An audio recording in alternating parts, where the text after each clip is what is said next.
আমাদের জীবনটা এখন এমন হয়ে গেছে যেন প্রতিদিন কিছু না কিছু ঠিক করতেই হবে। ঘর ঠিক করতে হয়, কাজ ঠিক করতে হয়, নিজেকেও ঠিক করতে হয়। সব কিছু যেন পারফেক্ট হতেই হবে। ভাঙা জিনিস টেকে না, অসম্পূর্ণ কাজ গ্রহণযোগ্যও হয় না, ক্লান্ত থাকাও যেন একটা ব্যর্থতা। এই প্যাটার্নটা ধীরে ধীরে স্বাভাবিক হয়ে গেছে। সব কিছু মসৃণ, পরিষ্কার, নিখুঁত হলে তবেই জীবন চলবে, এই ধারণাটাই এখন নিয়ম। ওয়াবি সাবি ঠিক এই জায়গাটাই এসেই থমকে গেছে। এটা এমন এক জাপানিজ দৃষ্টিভঙ্গি যেখানে পুরনো হয়ে যাওয়া কোনো দোষ না, দাগ থাকা কোনো সমস্যা না, আর অসম্পূর্ণ থাকা মানেই অযোগ্য হওয়া নয়। এই বই জীবনকে সাজাতে শেখায় না, এটা জীবনকে যেমন আছে সেভাবেই দেখতে শেখায়। এখানে সৌন্দর্য তৈরি হয় না, এখানে সৌন্দর্য ধরা পড়ে ভাঙনে, ধীরতায়, সময়ের ছাপে।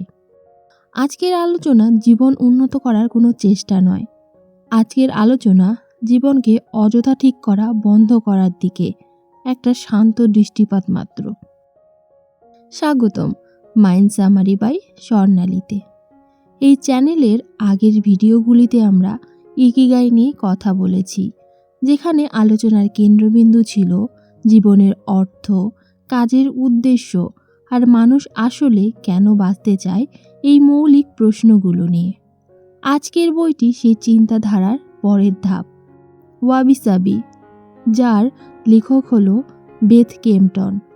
এই বই জীবনের কোনো নতুন লক্ষ্য ঠিক করে দেয় না, এটি জীবনকে চালানোর একটি ভিন্ন দৃষ্টিভঙ্গি তুলে ধরে।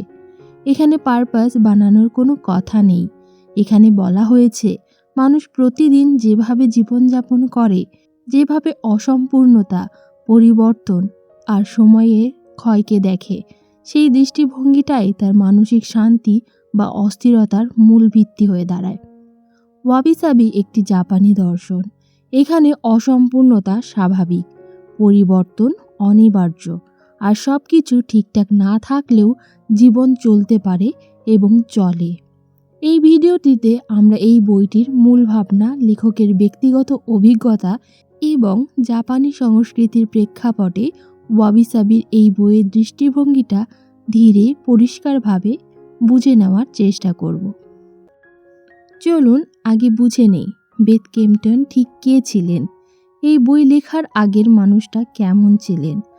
তিনি ছিলেন একজন আধুনিক পশ্চিমা মানুষ, যিনি ঠিক আমাদের মতোই ব্যস্ততা, দায়িত্ব আর প্রত্যাশার মাঝখানে দাঁড়িয়েছিলেন। তার জীবন বাইরে থেকে দেখলে একেবারে ঠিকঠাক ছিল। কাজ ছিল, দায়িত্ব ছিল, অর্জন ছিল, পরিকল্পনা ছিল, সব কিছু যেন তাল মিলিয়েই চলছিল। কিন্তু ভেতরে ছিল এক ধরনের নীরব ক্লান্তি, যেটা সহজে চোখে পড়ে না। বেথ কেম্পটন যে জীবনের ভেতর ছিলেন, সেটা এমন এক জীবন যেখানে সব সময় আরও ভালো হতে হবে, আরও ভালো কাজ করতে হবে, আরও ভালো মানুষ হতে হবে, এসব ঘিরেই ছিল। আর গতকালের নিজের চেয়ে আজ আরও একটু বেশি এফিশিয়েন্ট হতে হবে, এই বেটার ভার্সনের ধারণাটা ধীরে ধীরে তার জীবনের নিয়ম হয়ে গিয়েছিল। নিজেকে থামানোর জায়গা ছিল না, সম্পূর্ণ থাকার অনুমতি ছিল না। এই চাপটা হঠাৎ করে ভাঙেনি, এটা ছিল ধীরে ধীরে ক্ষয়ে যাওয়া, আর এক সময় এই ক্ষয়টাই রূপ নেয় বার্ন আউটে। এই অবস্থায় বেথ কেম্পটন জাপানে যান। কিন্তু এখানে একটা বিষয় খুব গুরুত্বপূর্ণ, তিনি জাপানে যাননি কিছু শেখাতে, যাননি কোনো উইজডম সংগ্রহ করতে, যাননি নিজেকে ট্রান্সফর্মও করতে। তিনি গিয়েছিলেন নিজেকে একটু থামাতে। জাপানে তিনি এমন এক জীবনের মুখোমুখি হন যেটা তার পরিচিত জীবনের ঠিক বিপরীত। এখানে মানুষ সব কিছু ঠিক করতে ব্যস্ত থাকে না, অসম্পূর্ণতাকে তারা ঢেকে রাখে না, পুরনো জিনিস ফেলেও দেয় না, নীরবতাকে অস্বস্তি মনে করে না। জাপানে দৈনন্দিন জীবন তার কাছে কোনো দর্শন মনে হয়নি, মনে হয়েছে এটা একটা স্বাভাবিক থাকার ভঙ্গি। বেথ কেম্পটন জাপানকে কোনো টুরিস্টের চোখে দেখেননি। তিনি দেখেছিলেন ঘরের ভেতরের নীরবতা, পুরনো কাঠের দাগ, ধীরে ধীরে চলার সময়, যথেষ্ট শব্দটার মানে এই অভিজ্ঞতাগুলোকে শেখায় জীবন সবসময় ঠিক করতে হয় না, জীবন অনেক সময় শুধু মেনে নিতে হয়। এখান থেকেই তার জীবনে ঢুকে পড়ে একটি জাপানি দৃষ্টিভঙ্গি। জাপানে থাকার সময় তিনি খুব সাধারণ কিন্তু গভীর অনেক কিছুই লক্ষ্য করেছিলেন। এখানে মানুষ সব কিছু নতুন করতে চায় না, ভাঙা জিনিস ঢেকে রাখে না, পুরনো জিনিস লুকোয়ও না। একটা ভাঙা কাপেরও ব্যবহার বন্ধ হয়ে যায় না, একটা পুরনো ঘর কোনো লজ্জার কারণ হয় না। একজন মানুষ বয়সে বড় হলেই নিজেকে আর অপ্রয়োজনীয় মনে করেন না। এই জিনিসগুলো তার কাছে খুব অস্বাভাবিক লাগে, কারণ ওয়েস্টার্ন জীবনে পুরনো মানেই রিপ্লেস করা। বেথ কেম্পটন বলেন, জাপানের মানুষ অসম্পূর্ণতাকে প্রবলেম হিসেবে দেখে না, ওরা সেটাকে জীবনের স্বাভাবিক অংশ হিসেবে গ্রহণ করেছে। এই দৃষ্টিভঙ্গির নামই হলো ওয়াবি সাবি। ওয়াবি সাবি কোনো রুল বুক না, এটা কোনো ফিলসফির লেকচারও না। এটা এমন এক দৃষ্টিভঙ্গি যেখানে সময় যা বদলায় তা লুকোনো হয় না, ভাঙন যা আসে তা কখনো অস্বীকার করা হয় না, অসম্পূর্ণতা যা থাকে তা ঢেকে রাখা হয় না। এই অভিজ্ঞতার থেকেই বেথ কেম্পটন বুঝলেন পৃথিবীতে আরেকটা সেলফ ইমপ্রুভমেন্ট বইয়ের দরকার মানুষের নেই।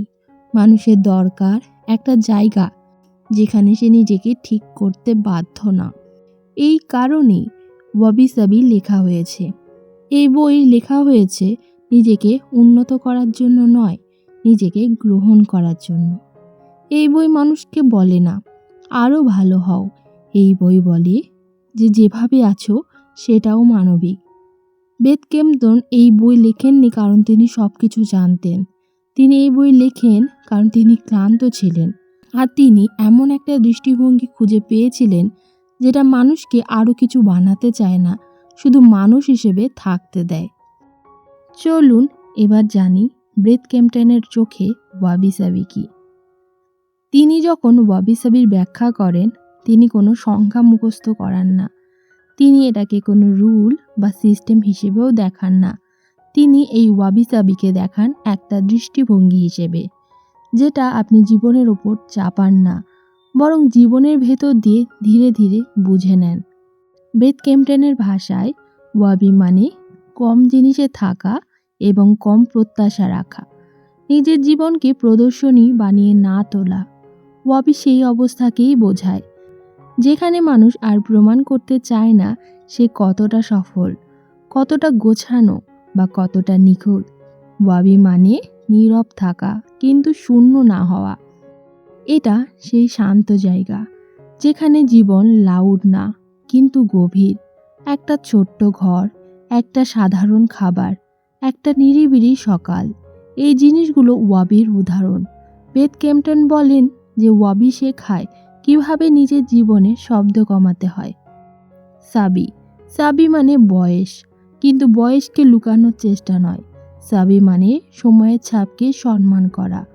তিনি ব্যাখ্যা করেন ওয়েস্টার্ন কালচারে পুরনো মানে রিপ্লেস করে দেওয়া, কিন্তু জাপানি দৃষ্টিভঙ্গিতে পুরনো মানে ওথলেস না। একটা কাঠের টেবিলে যে দাগ পড়ে গেছে সেটা তার ইতিহাসের কথা বলে। একটা কাপের ফাটল তার দুর্বলতা না, তার জীবনের চিহ্ন। সাবি শেখায় সময় যা বদলায় তা লুকিয়ে রাখার দরকার নেই। এখানে অসম্পূর্ণতা মানে ভুল না, অসম্পূর্ণতা মানে বাস্তব। বেথ কেম্পটন বলেন ওয়াবি সাবি মানে সব কিছু সুন্দর বানানোর চেষ্টা না, ওয়াবি সাবি মানে সব কিছুকে সত্য বানানো। এখানে সত্য মানে যেমন আছে, যেভাবে আছে সেটা। এই দৃষ্টিভঙ্গিতে জীবন মসৃণ না হলেও চলবে, সম্পর্ক অসম্পূর্ণ হলেও চলবে, মানুষ ক্লান্ত হলেও চলবে, কারণ জীবনের আসল সমস্যা ভাঙন নয়, সমস্যা হলো সেই ভাঙনকে অস্বীকার করা। এই বইয়ে বারবার বলা হয়েছে ওয়াবি সাবি কোনো ইন্টেরিয়ার ডিজাইন স্টাইল না, কোনো মিনিমালিস্টিক ট্রেন্ডও না, কোনো ইনস্টাগ্রাম অ্যাস্থেটিকও না। বেথ কেম্পটন সতর্ক করেন যদি ওয়াবি সাবিকে শুধু ঘরের সাজ বা রঙের পছন্দ বানানো হয় তাহলে তার গভীরতা হারিয়ে যায়। ওয়াবি সাবি শুরু হয় ঘরের ভেতরে না, মনের ভেতর থেকে। আজকে আধুনিক জীবনে মানুষ সবচেয়ে বেশি কষ্ট পায় নিজেকে ঠিক করতে করতে। ওয়াবি সাবি সেই চাপটা কমায়। এটা মানুষকে বলে না আরও ভালো হও, এটা মানুষকে বলে যেভাবে আছো সেটাও জীবনের একটা অংশ। এই দৃষ্টিভঙ্গি মানুষকে নিখুঁত হওয়ার দৌড় থেকে সরিয়ে এনে মানবিক হওয়ার জায়গায় নিয়ে আসে। অর্থাৎ বেথ কেম্পটেনের চোখে ওয়াবি সাবি কোনো দর্শন শেখা নয়, ওয়াবি সাবি হলো জীবনের সাথে ঝগড়া বন্ধ করা, যেখানে আপনি আর ভাঙা জিনিস লুকোচ্ছেন না, অসম্পূর্ণ দিনকে বাতিল করছেন না, নিজেকেও ঠিক করতে বসছেন না, শুধু দেখছেন জীবন যেমন আছে তেমনই। এই বইয়ের ইজি ফ্লো অনুযায়ী ওয়াবি সাবি বেথ কেম্পটেন বড় কোনো গল্প বলেন না, কোনো নাটকীয় ঘটনা নেই এখানে, কোনো লাইফ চেঞ্জিং মোমেন্টও নেই। এই বই তৈরি হয়েছে খুব ছোট ছোট মুহূর্ত দিয়ে, যেগুলো আমরা সাধারণত অপ্রয়োজনীয় ভেবে এড়িয়ে যাই, কিন্তু বেথ কেম্পটেন ঠিক এই এড়িয়ে যাওয়া অংশগুলোতেই জীবনের আসল ভাষাটা খুঁজে পান। একটা ভাঙা কাপ, একটা কাপ ফেটে গেছে। ওয়েস্টার্ন কালচার ওয়াইজ এই কাপটা বাতিল এবং এটাকে রিপ্লেস করে নতুন কাপ কিনতে হবে, পুরনোটাকে লুকোতে হবে।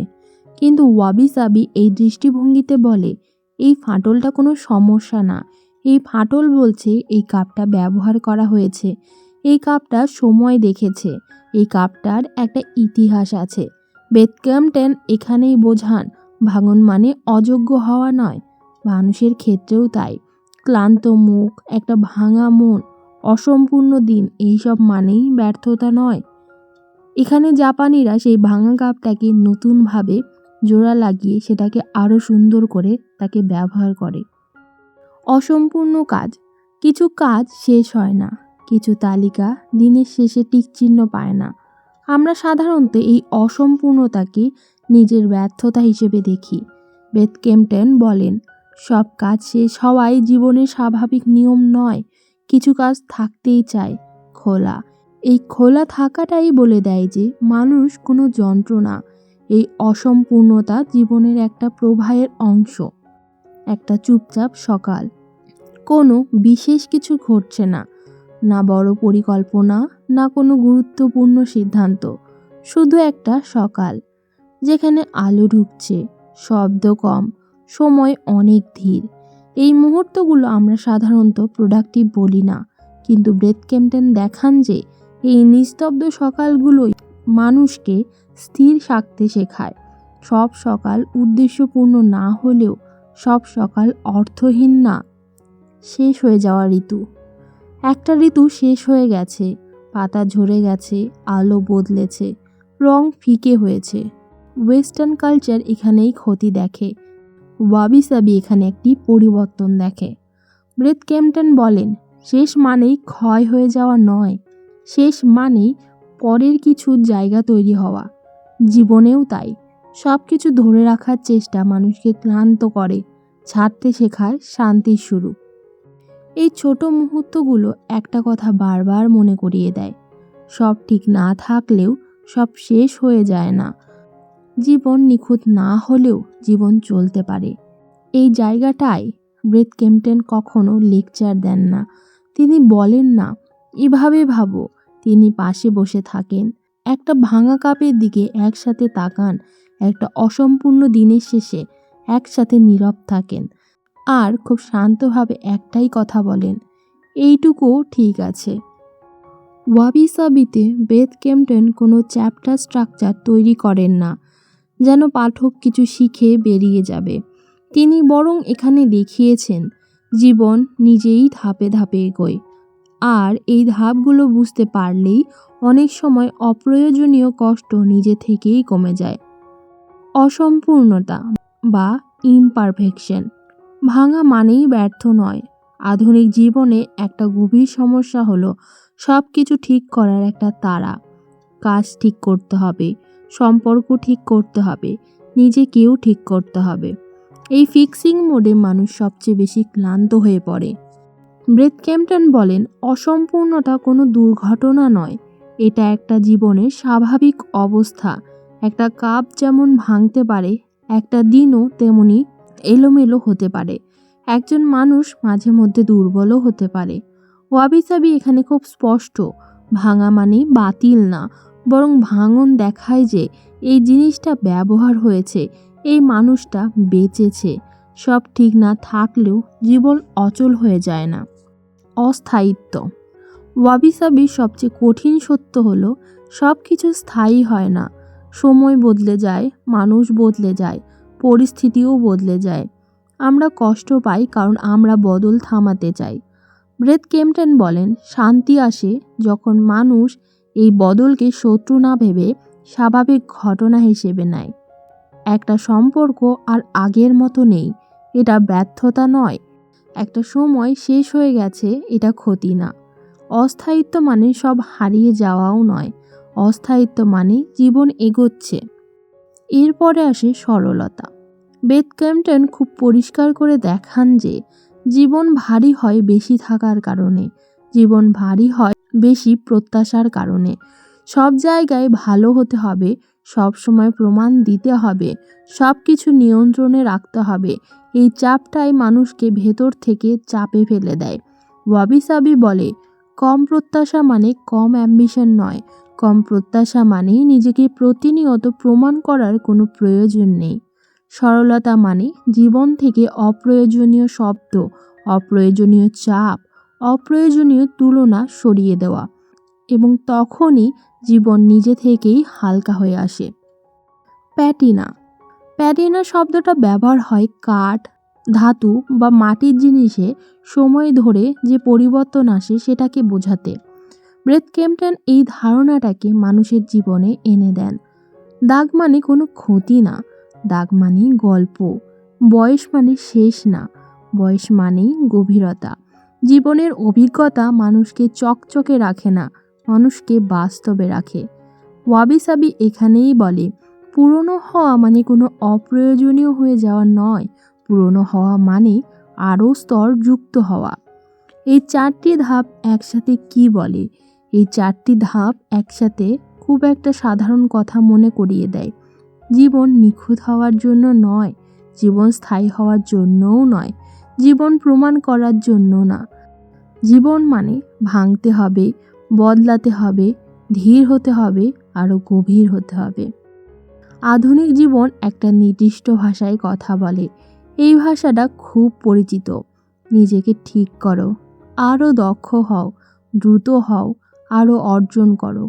এই দৃষ্টিভঙ্গিতে জীবনকে দেখা হয় একটা অসম্পূর্ণ প্রজেক্ট হিসেবে, যেখানে সব সময় উন্নত করতে হবে। আজ তুমি যেমন আছো তা যথেষ্ট না, কাল তোমাকে আরও ভালো হতে হবে। এই ভাবনাটা ধীরে ধীরে মানুষকে এমন একটা অবস্থায় নিয়ে গেছে যেখানে সে নিজের বর্তমান অবস্থার সাথে কখনো সন্তুষ্ট থাকতে পারে না। বেথ ক্যাম্পটন লক্ষ্য করেন যে এই কনস্ট্যান্ট ফিক্সিং এর মধ্যেই মানুষ সবচেয়ে বেশি ক্লান্ত হয়, কারণ এখানে জীবনকে কখনো থামতে দেওয়া হয় না। ওয়াবি সাবি ঠিক উল্টো জায়গা থেকেই শুরু করে। এটা বলে না নিজেকে ঠিক করো, এটা বলে নিজেকে দেখো। এটা বলে না দ্রুত হও, এটা বলে ধীরে চলো, কারণ সব কিছু দ্রুত বোঝা যায় না। এটা বলে না আরও হও, এটা বলে এখানেই থাকো। এই দৃষ্টিভঙ্গিতে জীবন কোনো সমস্যা নয় যেটাকে সমাধান করতেই হবে। জীবন একটা বাস্তবতা যেটাকে বুঝতে হয়, ধরে রাখতে হয়, এবং অনেক সময় মেনে নিতেও হয়। বেথ কেম্পটন বলেন, আধুনিক মানুষ কষ্ট পায়, সে মনে করে যদি জীবন কঠিন লাগে তাহলে নিশ্চয়ই সে কিছু ভুল করছে। ওয়াবি সাবি এখানেই একটা নরম সত্য সামনে তুলে আনে। জীবনকে কঠিন লাগতেই পারে, কারণ জীবন এমনই। সব অস্বস্তি সমস্যা নয়, সব ক্লান্তি ব্যর্থতাও নয়, সব থেমে যাওয়া ভুল সিদ্ধান্ত নয়। আধুনিক জীবন বলে, যা অস্বস্তিকর লাগে তা বদলাও। ওয়াবি সাবি বলে, যা অস্বস্তিকর তার দিকে তাকাও, কারণ অনেক সময় সমাধান আসে পরিবর্তন থেকে না, সেটিকে বোঝা থেকে। বেথ ক্যাম্পটন খুব পরিষ্কারভাবে বলেন যে জীবনকে উন্নত করতে হবে না, জীবনকে বুঝতে হবে। এই বাক্যটা আধুনিক যুগের প্রায় সব চাপের একটা শান্ত উত্তর। অর্থাৎ আধুনিক জীবন মানুষকে ভবিষ্যতের দিকে ঠেলে দেয়, ওয়াবি সাবি মানুষকে বর্তমানের ভেতরে বসিয়ে রাখে। যেখানে আধুনিক লাইফ বলে আরও হও, সেখানে ওয়াবি সাবি বলে এতটুকু মানুষ হওয়ার জন্য যথেষ্ট। এই বই সবার জন্য লেখা হয়নি, আর সেটাই এর সবচেয়ে বড় শক্তি। এই বই তাদের জন্য যারা অনেক দিন ধরে নিজেকে ঠিক করার চেষ্টা করে যাচ্ছে এবং তাতে ক্লান্ত হয়ে পড়েছে, যারা অনেক সেলফ হেল্প পড়েছে, অনেক কথাও শুনেছে, আর এখন আর নতুন কোনো নিয়ম যোগ করতে চায় না। এই বই তাদের জন্য যারা প্রতিদিন নিজের সাথে একটা নীরব তুলনায় থাকে এবং সবসময় মনে করে সে যথেষ্ট না, যারা বুঝতে পারছে এই অনুভূতিটা হয়তো আলস্য না, হয়তো ব্যর্থতাও না, হয়তো শুধুমাত্র ক্লান্তি। এই বই তাদের জন্য যারা হিলিংয়ের মধ্যে আছে, যাদের জীবন এখনও পুরোপুরি গুছিয়ে যায়নি। আর সবচেয়ে বেশি এই বই তাদের জন্য যারা আর পারফর্ম করতে চায় না, যারা শান্তি চায়, স্থিরতা চায়, নিজের সাথে একটি সহজ সম্পর্ক চায়। ওয়াবি সাবি সেই মানুষদের পাশে বসে যাদের আর দৌড়ানোর কোনো শক্তি নেই, কিন্তু বেঁচে থাকার ইচ্ছে এখনও আছে। এই বই আপনাকে বদলাবে না, এটা আপনাকে নতুন কোনো মানুষও বানাবে না, এটা আপনার জীবন ঠিক করেও দেবে না। বেথ কেম্পটন খুব সচেতনভাবে এই বইটাকে ট্রান্সফরমেশন থেকে দূরে রেখেছেন। এই বই শুধু একটা জায়গা তৈরি করে দেয় যেখানে আপনি নিজের পাশে বসতে পারেন, কিছুক্ষণ কোনো কিছুর লক্ষ্য ছাড়া, কিছুক্ষণ কোনো কিছুর তুলনা ছাড়া, কিছুক্ষণ কোনো উন্নতির চাপ ছাড়া। ওয়াবি সাবি সুখের প্রমিস দেয় না, কারণ সব সময় সুখী থাকা মানবিক হয় না। ওয়াবি সাবি দেয় একটা অনেক জরুরি অনুমতি, নিজের সাথে যুদ্ধ বন্ধ করার অনুমতি, ভাঙা দিনগুলোকে লুকিয়ে না রাখার অনুমতি, অসম্পূর্ণ জীবনকে অস্বীকার না করার অনুমতি। এই বই আপনাকে বলে না সব ঠিক হয়ে যাবে, এই বই বলে সব ঠিক না থাকলেও তুমি ঠিক আছো। আজ আপনার জীবনেও একটা বিষয় খেয়াল করুন, যেটা ঠিকঠাক হয়নি, যেটা অসম্পূর্ণ রয়ে গেছে, যেটা নিয়ে আপনি নিজেকে অকারণে কঠোরভাবে বিচার করছেন। আজ সেটাকে ঠিক করার চেষ্টা করবেন না, শুধু একটু জায়গা দিন, থাকতে দিন, এবং কমেন্টে লিখুন, today I will allow to be imperfect. এটা বড় কিছু হতে হবে না, এটা ছোট হলেই যথেষ্ট। কারণ ওয়াবি সাবি বড় পরিবর্তনের কথা বলে না, এটা বলে এই মুহূর্তটুকুতে নিজের প্রতি একটু কম কঠোর হও। তাহলে এটাই ছিল আমাদের আজকের বইয়ের সারমর্ম। আমি স্বর্ণালী, আপনি দেখছেন মাইন্ড সামারি বাই স্বর্ণালী। এমন আরও গভীর, পরিষ্কার এবং জীবন উন্নয়নমূলক বইয়ের সারাংশ পেতে ভিডিওটি লাইক করুন, শেয়ার করুন এবং চ্যানেলটি সাবস্ক্রাইব করে রাখুন। আবারও দেখা হবে প্রোডাক্টিভিটির নতুন কোনো একটি অধ্যায়ে।